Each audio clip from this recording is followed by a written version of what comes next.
marcherai. Je provenais à la mitraille, comme au fond, je me battrais. Elle se battrait. On dit qu'il a dans son pays, j'attendais. Elle tient du ciel. Je marcherai. Elle marcherait. Je me battrais. Elle se battrait. En avant. En avant. C'est le cri de régiment. C'est le cri de régiment. En avant. En avant.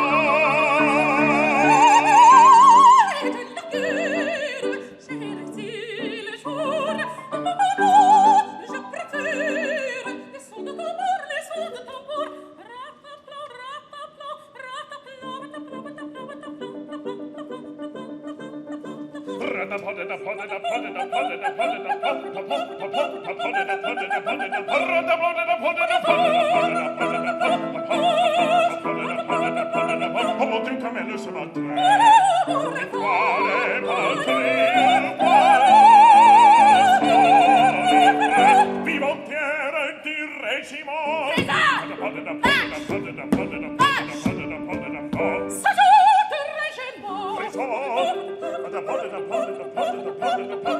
Oh mon Dieu, comme elle se battrait. Quale patria,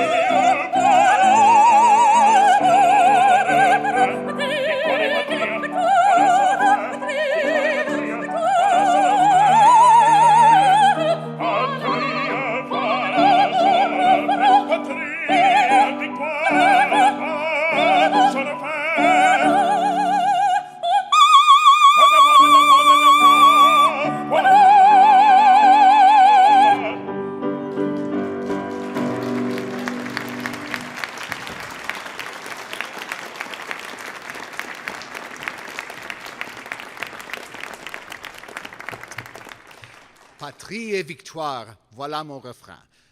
Our homeland and victory, that's my refrain. This is the first of many, many patriotic numbers in this show, French patriotic numbers, and there is a reason for that. And for that, we have to unpack a little bit of Paris opera history. There were three big theaters in Paris in the year 1840 when this premiered. There was the Opéra. This is where you do very, very serious opera, 5 acts, big, historic, dramatic, maybe mythological subjects, casts of thousands, okay? Then there is the Théâtre des Italiens, where you do pieces imported from Italy. And then there's the Opéra Comique. This is a place that's a little bit like a modern Broadway theater. In fact, what they do is the 19th century equivalent of musicals. These are operas with spoken dialogue, things that are not sung all the way through. It is a very traditional theater. It's a family kind of theater. And it is a question always when you do a show there is not only, is the piece entertaining or is the piece fun, but is the piece French enough? This theater prided itself on being really, really traditionally French in everything that was expressed there, especially as compared to the Théâtre des Italiens. So, Donizetti had hits in all the major Parisian theaters. He had a hit at the Opéra, he had a hit, of course, many hits at the Italian theater, but this was an outing in the Opéra Comique. So if he was going to write a piece for this theater, it was going to be super French, since he was an Italian after all and had to prove himself. And so, do you guys know the name George M. Cohan, Yankee Doodle Dandy? That kind of piece? This is the kind of piece that he wrote for the Opéra Comique. When the actual whole regiment shows up, it's just after the duet you just saw, and they, not surprisingly, ask Marie to sing the song of the regiment, which is another very, very stirring patriotic number. Also, a very sly praise of the handsome men who make up the 21st Regiment. Let's welcome back soprano Ariana Weir to sing the song of the regiment, Chacun le sait.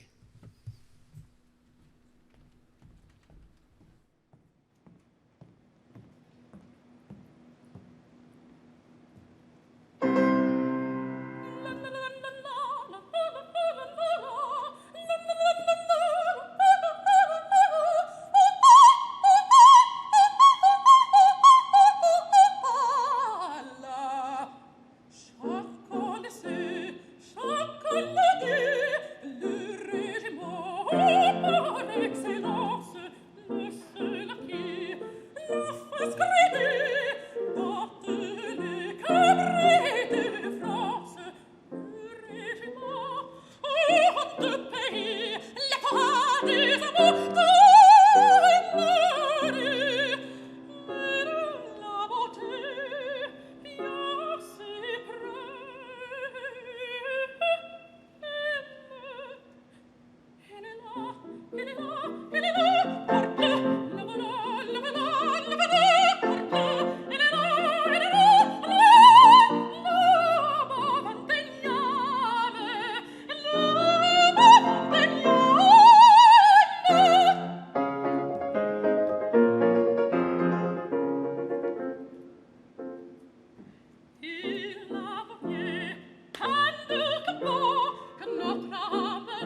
Now, why has the regiment shown up? They've shown up because they have found a local boy named Tonio sneaking around the camp. They think he's a spy. He's not a spy. He's there because he has fallen in love with Marie. It turns out that one day Marie was walking in the mountains near the camp by herself, and she walked too close to the edge of a cliff, and her foot slipped, and she was about to go over when quick-thinking Tonio, who just happened to be there, caught her.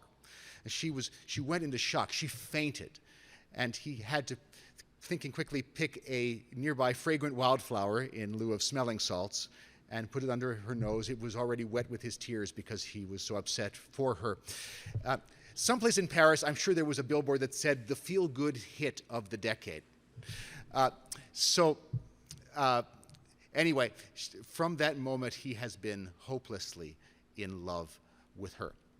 And when he contrives that they can be alone, he professes that love. And Marie is a big flirt and plays very hard to get, but the truth is that she's been in love with him since that very moment too. And what they sing is one of the most charmingly flirty duets in the whole repertoire. It's called De cet aveu si tendre.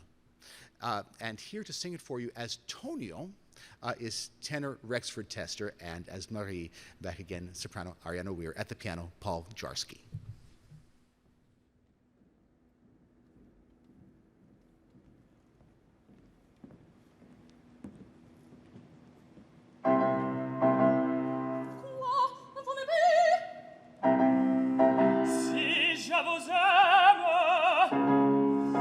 Écoutez, et jugez vous-même. Voilà, écoutons, et jugeons.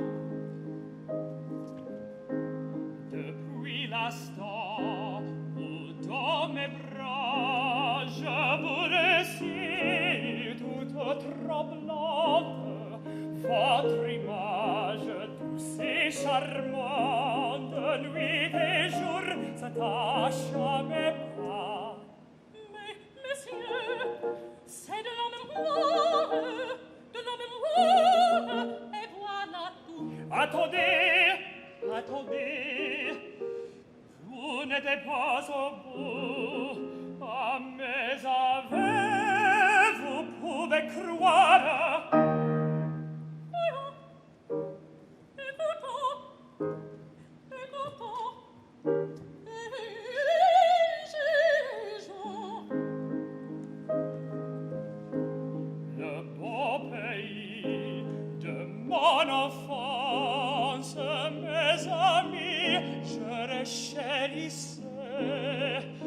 Ah, pour vous, je le sens d'avance, sans peine, je les quitterai. Mais ce n'était l'indifférence, et bien coupable serait-moi. Et puis enfin, de votre absence, ne pouvant vaincre le tourment, j'ai bravé jusque dans ce corps le coup d'une balle ennemie.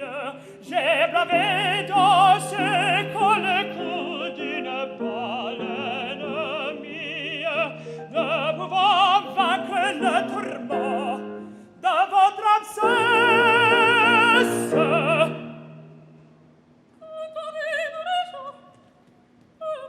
Messieurs,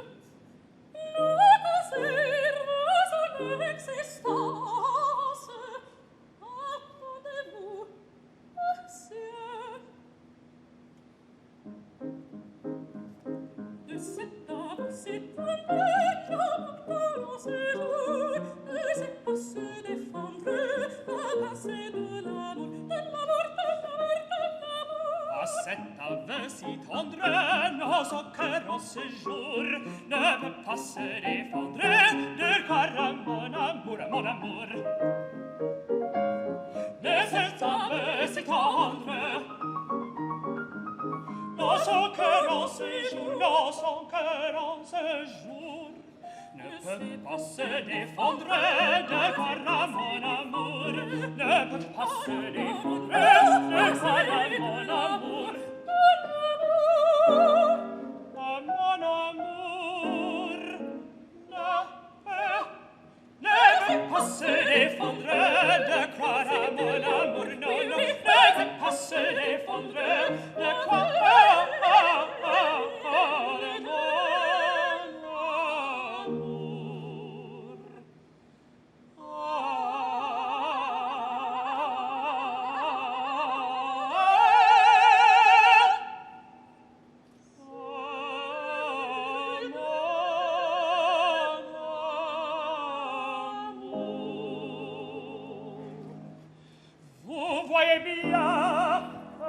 vous aime, mais j'aime seul. Je vous-même. Voyons, écoutons, écoutons et jugeons. Longtemps conquête des roses et des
Okay, so they're on the same page. That's good. But we've still got a problem because the regiment is never going to agree to let Marie marry a local boy. They're not going to let her marry anyone who's not of their ranks. So, of course, there is only one thing for Tonio to do, and that's to join the regiment himself, which he does, and he tells the regiment about it in an aria called A mes amis. Now, this aria is famous because it has, count 'em, 9 high C's in it. And that is a big feat even today, but it was even a bigger feat at the time this opera was premiered. And to explain why, I want to brief you on another chapter of opera history, and this is the birth of the leading tenor. You see, back in the 18th century, tenors were not the leading men that we always think of them today. You know, now you expect that the tenor is going to be the romantic lead, Rodolfo and Calaf and Alfredo and all those people. But in the 18th century, tenors were supporting players, usually maybe old men, maybe comic characters. The heroes were the castrati. Those are boy sopranos and altos who are surgically assisted in maintaining their high voices into adulthood when in fact they became quite powerful voices. There were many, many virtuoso castrati. In the 19th century, to the delight of talented boy sopranos everywhere, this practice sort of faded. And they needed a new kind of hero. Well, they turned to tenors since people liked high notes from men. But tenors, in the first generation of tenor heroes, didn't always take their high notes as power notes. They took them in falsetto or something very close to falsetto called voix mixte. Their high notes were delicate, they were expressive, they were sensual, but they were not power high notes. This all starts to change in the late 1830s when public tastes change and a new generation of singers comes along that are willing to take high notes, as they said, from the chest, that is, with full resonance, not in falsetto. So this was becoming a thing in the late 1830s. Of course, this piece is 1840, and Donizetti is a great showman, and he gives the people what they want. If they like high C's from the chest, by gum, he's going to give them to them, 9 of them. So it's still a fabulous aria and a wonderful challenge for a tenor. Here to sing it, again, is Rexford Tester. The aria is called Ah, mes amis.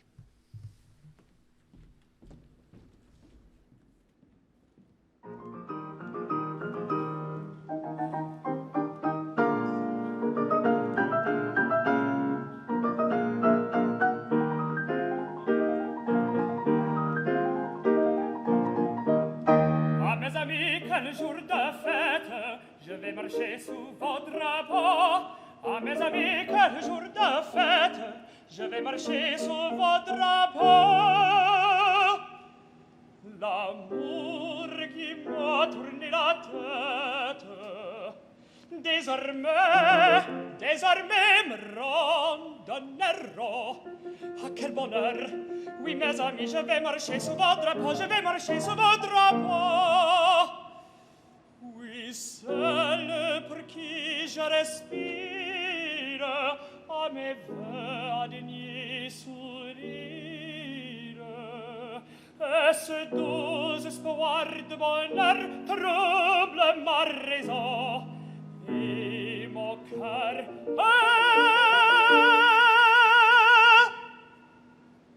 Ah, mes amis, quel jour de fête, je vais marcher sous vos drapeaux. Ah, mes amis, quel jour de fête, je vais marcher sous vos drapeaux. Je vais marcher sous vos drapeaux, je vais marcher.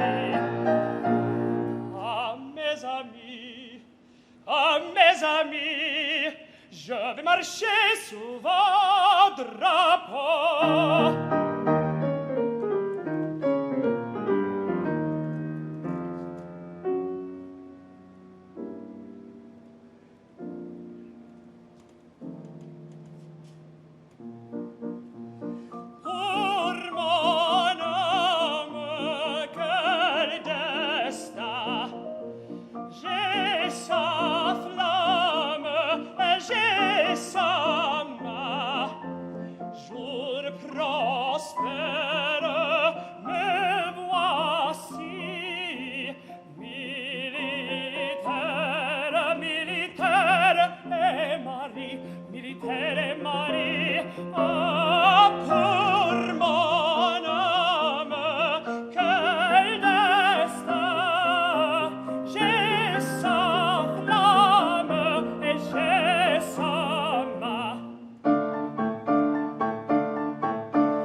Militaire,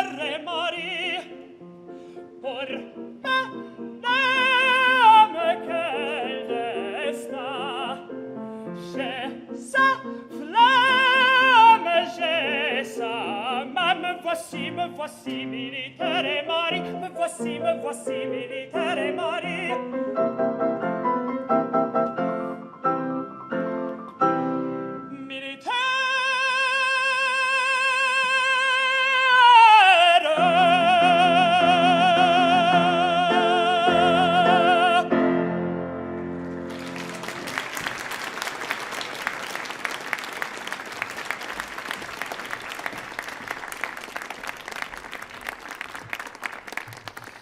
So everything's worked out, right?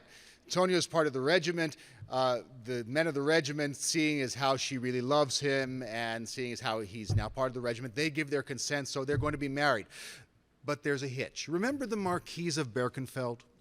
So the Marquise of Berkenfeld happens to run into Sergeant Sulpice. And it turns out that the Marquise is not quite so cavalier about wartime as she pretends, because she has a very, very sad chapter of her life that was occasioned by the battlefield. She was, years ago, entrusted with the care of an infant niece. And she gave the baby to a servant to take to the chateau, but on the way the servant died and the baby was lost on the battlefield and disappeared completely. So Sulpice puts two and two together and realizes that Marie must be the Marquise's niece. Great rejoicing, right? Well, yes, right, except that there's a problem. Now, Marie has been brought up rough among soldiers, learning soldiers' ways, but her proper place in society, at least according to the Marquise, is to be a grand lady of grand deportment. And so she wants to take Marie back to her chateau, the chateau of Berkenfeld. And everybody's very unhappy about this, but Sulpice realizes that right is right and wrong is wrong, and the law is the law, and there's nothing to be done. Marie will have to go. And Marie herself, seeing this, is resigned. And in the ensemble we're about to hear, called Il faut partir, which means I must go, she takes her leave of the regiment with whom she's grown up and whom she's come to love so much. Joining the folks you've already met is Hunter Enoch as the corporal. Here's Il faut partir from the first act finale of La Fille du Régiment.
So the Marquise takes Marie off to the Chateau of Berkenfeld, where she has lessons in all the social graces befitting a woman of her station. Dancing, needlepoint, elocution, deportment. Marie hates it. All of it. And the only thing that finally grants her some relief is that the tides of battle happen to bring her regiment to Berkenfeld. And there she is, reunited with Sulpice and Tonio once again. And they sing a trio called Tous les Trois Réunis. Here we are, all we three, together again. The composer Hector Berlioz, you may know, was a big music critic in Paris. He was not too fond of The Daughter of the Regiment. In fact, he was very resentful of Donizetti because Donizetti had hits in every theater in Paris and Berlioz didn't. But even he had to say that this number, this trio, had a certain freshness that could not be denied. And I think you'll end up agreeing with Hector Berlioz. Here's the trio for Sulpice, Antonio, and Marie. It's called Tous les Trois Réunis.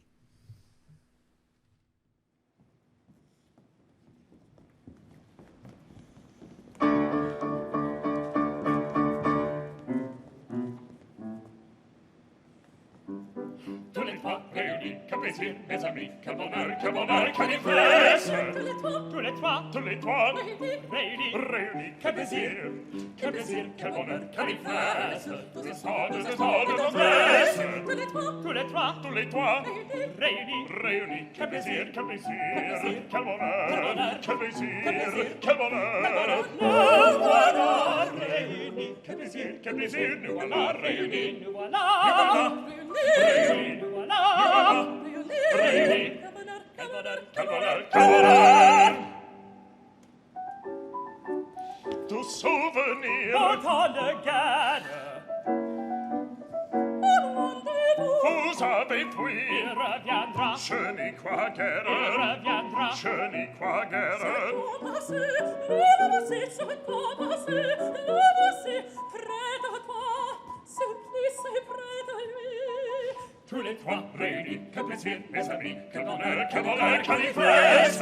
Tous les trois Tous les trois réunis, quel plaisir, quel bonheur, quel plaisir, quel bonheur. Nous voilà réunis, quel plaisir, nous voilà réunis. Nous voilà réunis, nous voilà réunis. Quel bonheur, Quel bonheur.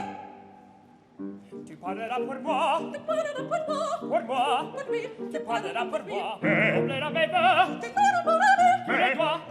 tous les doigts, Et écoutez-moi tant. il me faut ta promesse, Et vous ne savez pas, écoutez-donc. parce que je suis tendresse, parce que j'ai sa foi, Écoutez-moi. Vous ne savez pas. Et vous ne savez pas. tu parleras, Oh diable, écoutez-moi.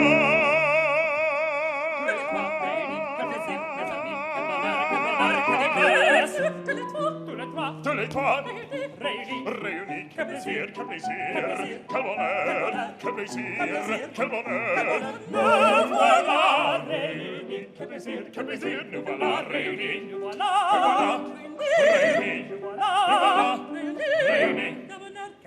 Quel bonheur, nous voilà réunis.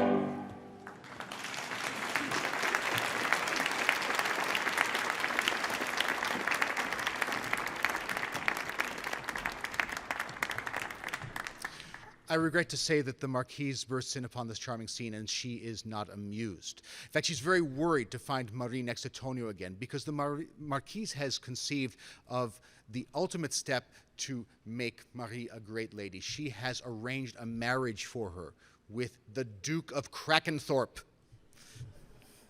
I didn't make that up, you know. And Tonio is heartbroken, and he pleads his case with the Marquise in a lovely, lovely aria called Pour me rapprocher de Marie. Here to sing it is Rexford Tester.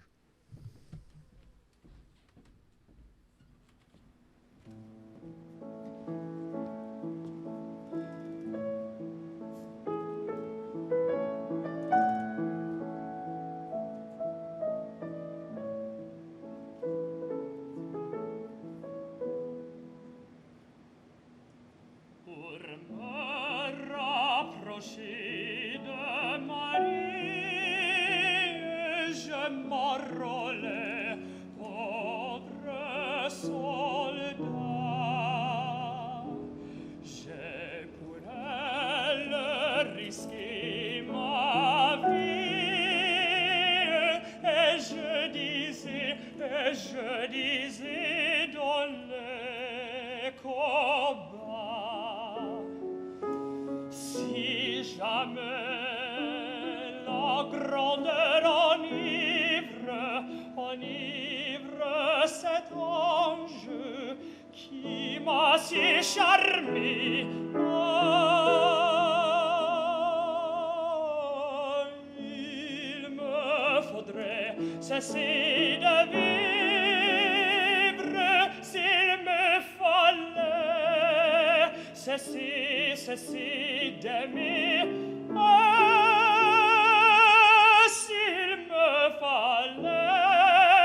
S'il me fallait cesser d'aimer. Tout en tremblant, je viens, madame, réclamer mon unique bien. Si je suis dans son âme, mon bonheur est aussi le sien.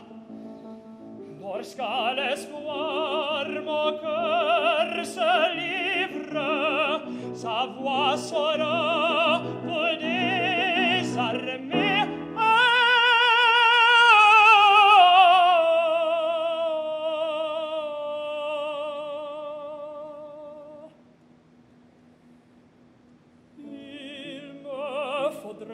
Cesser de vivre s'il me fallait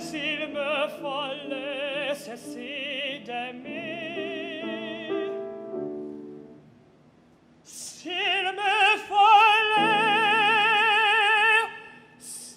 me fallait cesser